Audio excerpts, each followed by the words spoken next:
Hello everyone, myself Saili Santosh Bhaisare. Welcome to study wise. और कैसे हैं आप सब? आई होप आप सब ठीक होंगे। तो लास्ट वीडियो में हमने डिफ्यूजन के बारे में पढ़ा था। डिफ्यूजन मतलब क्या होता है, हमने ये चीज़ देखी थी। और अभी हम ऑस्मोसिस देखने वाले थे, राइट? तो डिफ्यूजन मतलब मैंने क्या बताया था कि मूवमेंट ऑफ पार्टिकल्स, मॉलिक्यूल्स या फिर एटम्स है, उनका मूवमेंट होगा from the region of higher concentration to the region of lower concentration, है ना। और मैंने वो वीडियो खत्म जब हो रही थी, एक छोटी-सी मैंने हिंट दी थी कि ऑस्मोसिस क्या है। ऑस्मोसिस भी एक डिफ्यूजन का ही प्रकार है, वो एक सिंपल केस है डिफ्यूजन का। It is a simple case of diffusion, जिसमें क्या है, पूरा जो वाटर मॉलिक्यूल है हमारा, उसका मूवमेंट होगा। उसका क्या होगा?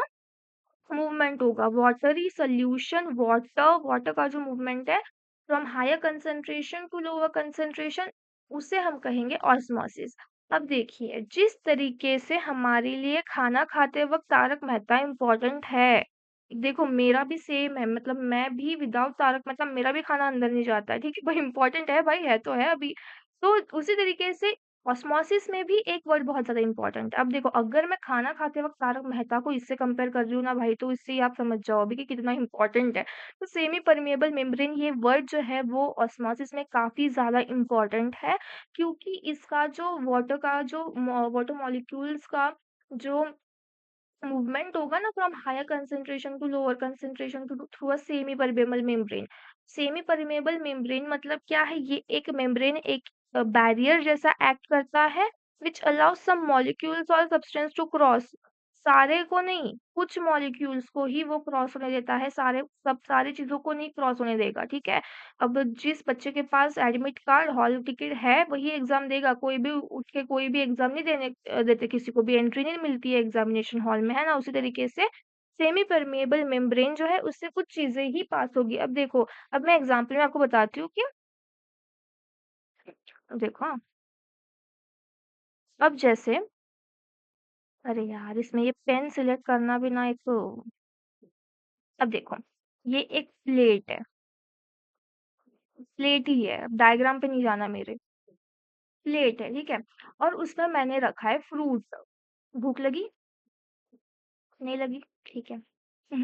अब है फ्रूट, और उसे मैंने कवर किया है प्लास्टिक से, ठीक है। तो इस पे प्लास्टिक थ्रू जो है एयर या फिर वाटर वेपर का इन एंड आउट होगा, ठीक है, ये पास होंगे। बट क्या पूरा का पूरा फूड, या फिर अगर मैंने इस पे पानी डाला तो वो पास होगा? क्या ये जब तक मुझे ये चीज खानी नहीं है, जब तक मैं नहीं चाहूंगी कि मुझे ये खाना है फ्रूट, तब तक ये फ्रूट बाहर नहीं आएगा, ठीक है। और अगर मैंने इसके ऊपर पानी भी डाला, किसी ने अगर पानी भी डाला, तो क्या पानी अंदर जाएगा? नहीं जाएगा। तो ये जो प्लास्टिक है, एज़ अ बैरियर एक्ट कर रही है। तो उसी तरीके से सेमी परमेएबल मेम्ब्रेन भी ऐसे ही एक्ट करेगा। तो देखिए, अगर आप ये फ़ोटो देख रहे हैं, तो ये डायग्राम में क्या दिख रहा है कि ये जो इस एरिया में वाटर मॉलिक्यूल, जो रेड बॉल्स दिख रहे हैं, वो क्या है? Water molecules.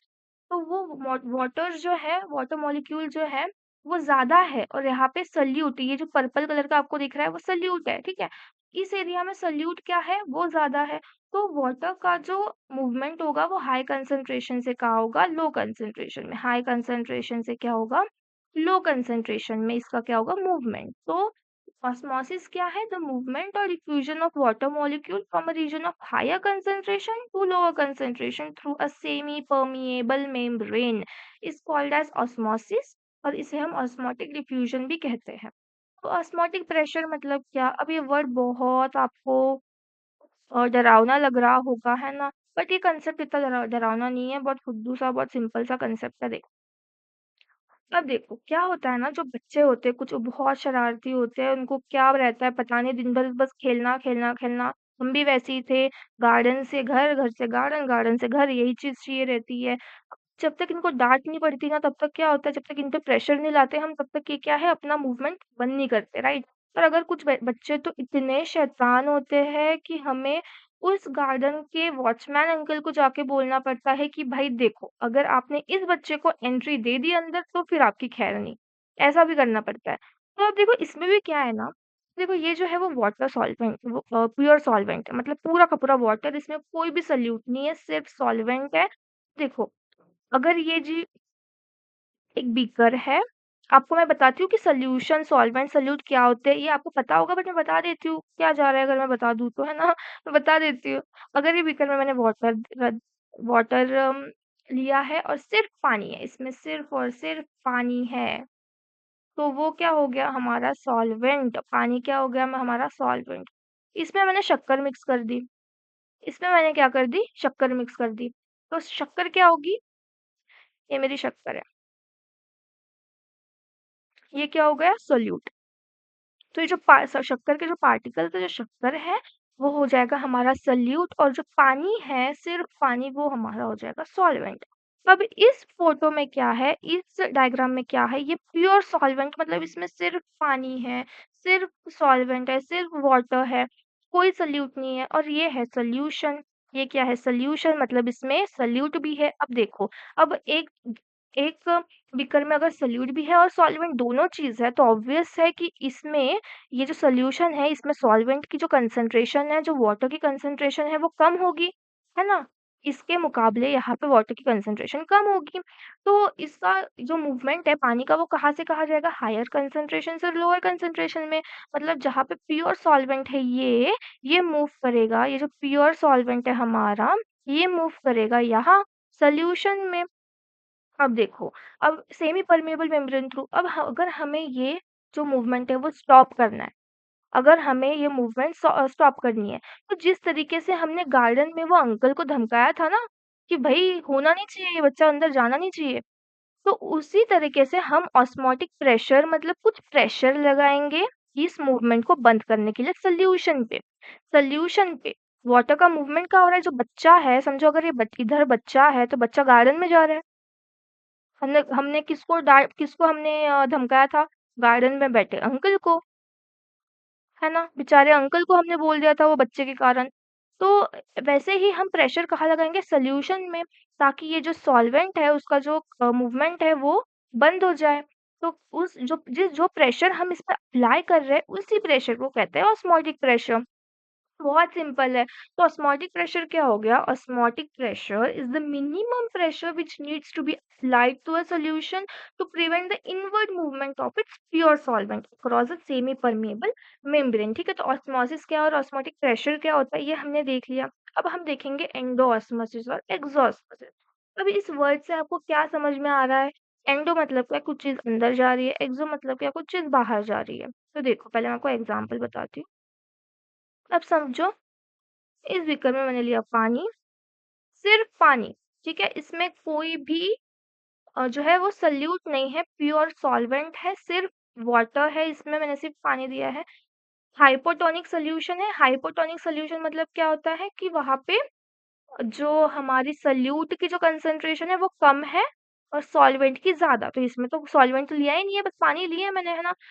तो इसमें अगर मैंने किशमिश डाल दिए, जो हमारे रेज़िन्स होता है ना, वो रेज़िन्स मैंने इसमें डाल दिए, तो क्या होगा?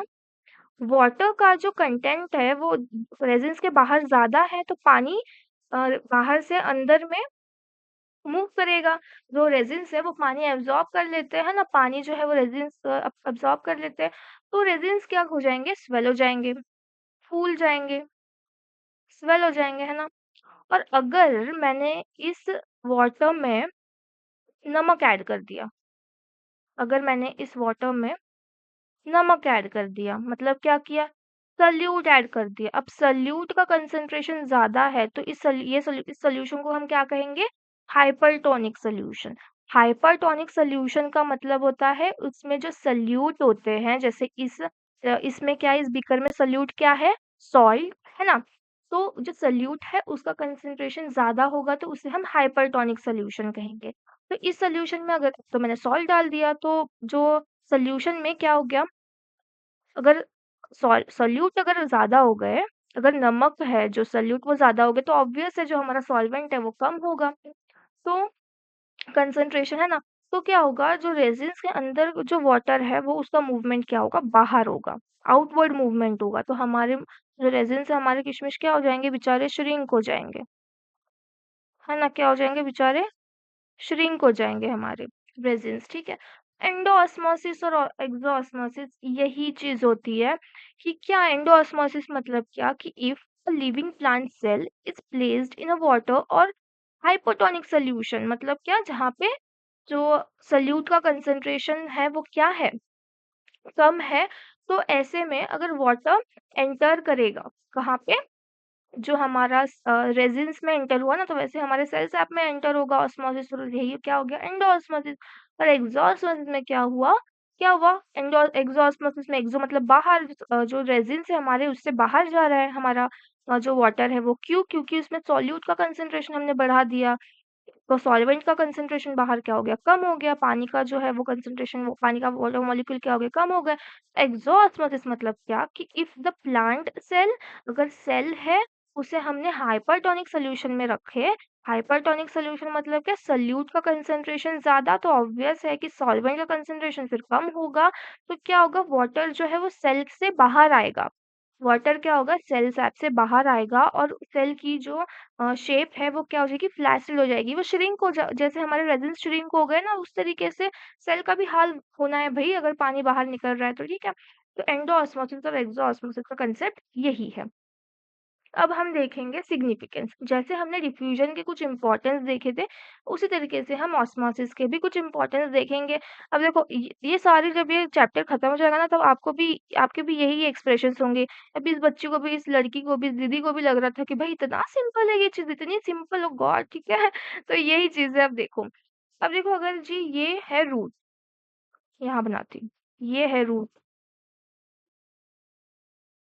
और सॉइल के अंदर क्या है, पानी,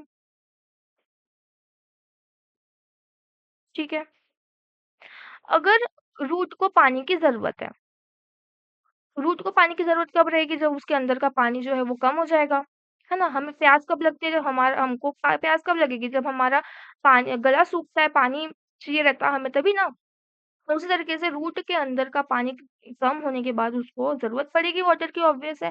तो ऑस्मोसिस के प्रोसेस से पानी जो है वो रूट के अंदर जा रहा है ना, देखो हायर कंसंट्रेशन से वाटर मॉलिक्यूल, वाटर जो है वो लोअर कंसंट्रेशन में मूव कर रहा है। तो इसका इम्पोर्टेंस क्या है ऑस्मोसिस का, ऑस्मोसिस थ्रू सॉइल का जो पानी है वो रूट एब्जॉर्ब कर रही है, तभी तो सारे हमारे प्लांट्स, पूरे प्लांट को पानी मिलेगा, पत्ते फूल सब अच्छे से आएंगे, है ना। अगर उसको पानी मिलेगा तभी ये चीज होगा, रूट से ही ये सब कुछ एब्जॉर्ब होके प्लांट के सारे पार्ट में जाएगा, है ना। ऐसे ही होगा। अब क्या होता है, देखो समझो, अगर ये है मेरा सेल, ठीक है, ये सेल वॉल है, ये है सेल मेम्ब्रेन, इसके अंदर क्या होते हैं, मैट्रिक्स होगा, लिक्विड होगा, और न्यूक्लियस होंगे, और सेल ऑर्गेनेल्स होंगे। तो तो देखो प्रोटोप्लाज्म, साइटोप्लाज्म, हाइलोप्लाज्म, ये क्या है, इस पे एक वीडियो मैंने बनाई है, वो कंसेप्ट बहुत अच्छी तरीके से आपको क्लियर हो जाएगा, तो जाके प्लीज आप देख लीजिए। तो इसमें क्या है, अगर ये हमारा सेल है और पानी जो है वो अंदर जा रहा है, पानी क्या है, वो अंदर जा रहा है, बाहर से बाहर अगर सोल्यूशन है, वाटर कंटेंट, तो वो पानी क्या है, वो अंदर जा रहा है, सेल के क्या, अंदर जा रहा है पानी। तो सेल की टर्जिडिटी मेंटेन होगी, सेल की टर्जिडिटी मेंटेन होगी, कैसे, जो हमारा प्रोटोप्लाज्म है वो क्या होगा, स्वेल होगा, उसकी जो शेप है वो मेंटेन रहेगी, क्योंकि अगर इस प्रोटोप्लाज्म के अंदर का पानी, सेल के अंदर से अगर पानी बाहर चले गया, तो इसके अंदर का पानी कम होगा, तो ये श्रिंक हो जाएगा ना, सेल जो है हमारे कैसे हो जाएंगे, श्रिंक हो जाएगा ना पूरा, अगर पानी बाहर जा रहा है तो, है ना। तो ये सही बात है क्या, नहीं है। अगर उसको अच्छा रहना है, अच्छा खासा रहना है, तो सेल की जो शेप है वो मेंटेन रहनी चाहिए अच्छी खासी, राइट। तो ऑस्मोसिस से क्या होता है, टर्जिडिटी मेंटेन रहती है, हायर कंसंट्रेशन से लोअर कंसंट्रेशन में पानी मूव होगा, तो हमारी सेल की शेप जो है वो मेंटेन रहेगी, सेल की शेप जो है वो क्या रहेगी, मेंटेन रहेगी। अब देखो आप, अब मैं आपको एक एग्जांपल देती हूँ अच्छी तरीके से, और इसको पहले हम मिटा देते हैं, जगह चाहिए हमें थोड़ी सी। अब देखिए, फॉर एग्जांपल अगर ये सेल,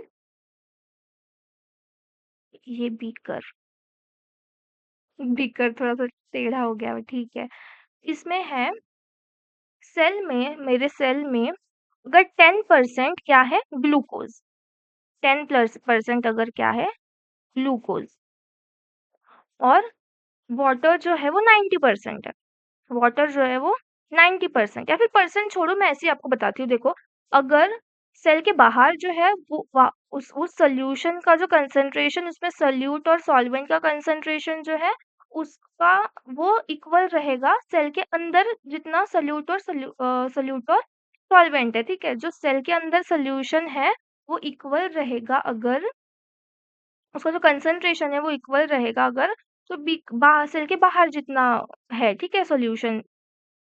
तो ये क्या रहेगा, इक्वल है, तो ये क्या रहेगा, सेल, एक अच्छी सेल की शेप मेंटेन रहेगी, ठीक है ना। हमारे सेल के अंदर भी उतना ही सॉल्यूशन है, बाहर भी सॉल्यूशन उतना ही है, तो क्या इसमें सॉल्यूशन है जो, क्या इसमें पानी का या फिर जो हमारा सॉल्वेंट है उसका मूवमेंट अंदर से बाहर या बाहर से अंदर होगा? ज़रूरत है? ज़रूरत नहीं है। आपके पास जितना खाना है, मेरे पास भी सेम उतना ही और वही खाना है, तो हम शेयर करके क्या फ़ायदा है, राइट? तो वैसे ही अगर इसमें सब इक्वल-इक्वल ही है, तो ये अंदर-बाहर करने की ज़रूरत क्या है? ये है वैसे ही रहेगी, है ना? आइसोटोनिक। तो अब मेरे को बताओ, अगर ये मेरे बीकर में, ये जो मेरा सेल है, बीकर नहीं, सॉरी, सेल के बाहर जो एरिया है, उसमें का जो सॉल्यूशन और अंदर सेल के अंदर का सॉल्यूशन में कुछ डिफर है। फॉर एग्जांपल, अगर जो वाटर कंटेंट अगर सेल के बाहर ज़्यादा है और सेल के अंदर कम है, तो क्या होगा? सेल के बाहर अगर वाटर कंटेंट ज़्यादा है और सेल के अंदर क्या है, कम है, तो वाटर की मूवमेंट बाहर से अंदर होगी। वाटर की मूवमेंट क्या होगी, बाहर से अंदर होगी, तो सेल क्या हो जाएगा, फूलेगा, स्वेल हो जाएगा, है ना? और अगर सेल के अंदर की सेल सेल वाटर कंटेंट अगर सेल के अंदर है और बाहर कम है, तो सेल के अंदर से पानी बाहर आएगा, तो हमारा सेल क्या होगा, श्रिंक होगा। क्या होगा, श्रिंक होगा। तो सेल जो है वो मेंटेन, उसकी जो शेप है वो मेंटेन रहने के लिए ना, ऑस्मोसिस ये क्यों काम में आता है, ताकि वो बैलेंस्ड रहे, सॉल्यूशन जो है वो बैलेंस्ड रहे, ताकि क्या है, उसकी शेप जो है वो बिगड़े ना, वो श्रिंक ना हो, या फिर वो टर्जिड, उसकी टर्जिडिटी ज्यादा बढ़ गई तो सेल फट जाएगा ना, राइट। अब देखो, अगर ये सेल है, सेल वॉल, अगर पानी ज़्यादा है, ज़्यादा आ रहा है, तो ये जो प्रोटोप्लाज़्म है ना, वो क्या होगा, स्वेल होते जाएगा, होते जाएगा। अब सेल वॉल तो उसी जगह पे है, वो नहीं हिल रहा, बट ये जो प्रोटोप्लाज़्म है हमारा, वो स्वेल होते जा रहा है। तो वो क्या कर रहा है, एक प्रेशर क्रिएट कर रहा है ना, वो बर्स्ट हो जाएगा ना। देखो, वो एक प्रेशर क्या कर रहा है, प्रेशर क्रिएट कर रहा है सेल वॉल पे। तो ऑस्मोसिस, डिफ्यूजन, ये सारी चीज़ें बहुत ज़्यादा इम्पोर्टेंट रोल प्ले करती है। ऑस्मोसिस बहुत ज़्यादा इम्पोर्टेंट रोल प्ले करती है, ठीक है? एक सेल को मेंटेन रखने के लिए, सेल की शेप मेंटेन रखने के लिए, ठीक है? और जो स्टोमेटा का जो ओपनिंग और क्लोजिंग होता है ना, वो भी ऑस्मोसिस पे डिपेंड करता है, क्योंकि अगर इसकी सेल की टर्जिडिटी बहुत ज़्यादा बढ़ गई ना, अगर इंक्रीज़ हो गई, तो क्या होता है, स्टोमेटा वो जो है वो ओपन हो जाता है। ओपन होके, स्टोमेटा ओपन होके क्या होता है, ट्रांसपिरेशन होता है ना, जो लीव्स में स्टोमेटा होंगे, तो वो स्टोमेटा ओपन हो गए अगर, उससे ट्रांसपिरेशन होगा, वाटर वेपर्स के क्या होंगे, मूवमेंट होगा बाहर एटमॉस्फेयर में, तो ट्रांसपिरेशन होगा। तो ऑस्मोसिस जो है वो ये सारी चीजें रोल प्ले करती है प्लांट में। जो सेल की टर्जिडिटी है यंग सीडलिंग्स में, वो क्या, उस सीडलिंग्स को सेल के बाहर आने के लिए हेल्प करती है, ठीक है। टर्जिडिटी अगर सेल की क्या है, अगर टर्जिडिटी इंक्रीज हो रही है, बढ़ रही है, तो जो सीडलिंग है वो सॉइल से बाहर निकलने में वो क्या करती है, हेल्प करती है। तो ये सारी चीजें हैं ऑस्मोसिस में, की इम्पोर्टेंस क्या है, हमने देखा कि रूट्स जो है वो पानी एब्जॉर्ब कर लेते हैं, सेल जो है वो, सेल की जो है वो शेप मेंटेन रहती है। अगर सॉल्यूशन जो है वो अंदर बाहर थोड़ा सा भी इधर उधर हो गया, तो क्या वो मामला बिगड़ जाएगा। सेल की शेप मेंटेन करने के लिए ऑस्मोसिस, ये प्रोसेस काफी इम्पोर्टेंट रोल प्ले करता है, ठीक है। और टर्जिडिटी जो यंग सीडलिंग्स है उसको उसमें क्या ये चीज़ हेल्प करती है जो उसको सीडलिंग्स को सॉइल के बाहर आने में उसको सॉइल के बाहर आने में हेल्प करती है, ठीक है? तो ये सारी चीज़ें अब हम शॉर्ट में देखेंगे कि डिफ्यूज़न और ऑस्मोसिस में क्या देखा हमने। डिफ्यूज़न में जो पार्टिकल्स मॉलिक्यूल्स थे, वो सॉलिड या फिर लिक्विड हो या फिर गैसियस फॉर्म में हो, वो हायर कंसंट्रेशन से लोअर कंसंट्रेशन में क्या होती है उसकी मूवमेंट। ऑस्मोसिस में क्या होता है, सिर्फ़ और सिर्फ़ वाटर मॉलिक्यूल्स का मूवमेंट होगा, सिर्फ़ और सिर्फ़ वाटर मॉलिक्यूल्स का मूवमेंट होगा from higher concentration to lower concentration through a semi permeable membrane. खाना खाते वक़्त हमारा जो तारक मेहता इम्पोर्टेंट था वो चीज़ नहीं भूलनी है आपने। सेमी परमेएबल मेम्ब्रेन बहुत ज़्यादा इम्पोर्टेंट है ऑस्मोसिस की डेफिनेशन में, ठीक है? तो डिफ्यूज़न जो है वो सॉलिड, लिक्विड, गैस कोई भी फ़ॉर्म में हो सकता है, लेकिन ऑस्मोसिस जो है वो सिर्फ़ लिक्विड मीडियम में होता है, वो गैसियस या फिर सॉलिड फ़ॉर्म में नहीं हो सकता, ठीक है? ये सारी चीज़ें हमने देखी, तो आज हमने डिफ्यूज़न भी हो गया, ऑस्मोसिस भी हो गई हमारी कंप्लीट। आई होप आपको ये सारी चीज़ें समझ में आ गई होगी और आप भी इसी बच्चों की तरह वाइब कर पा रहे होंगे, ठीक है?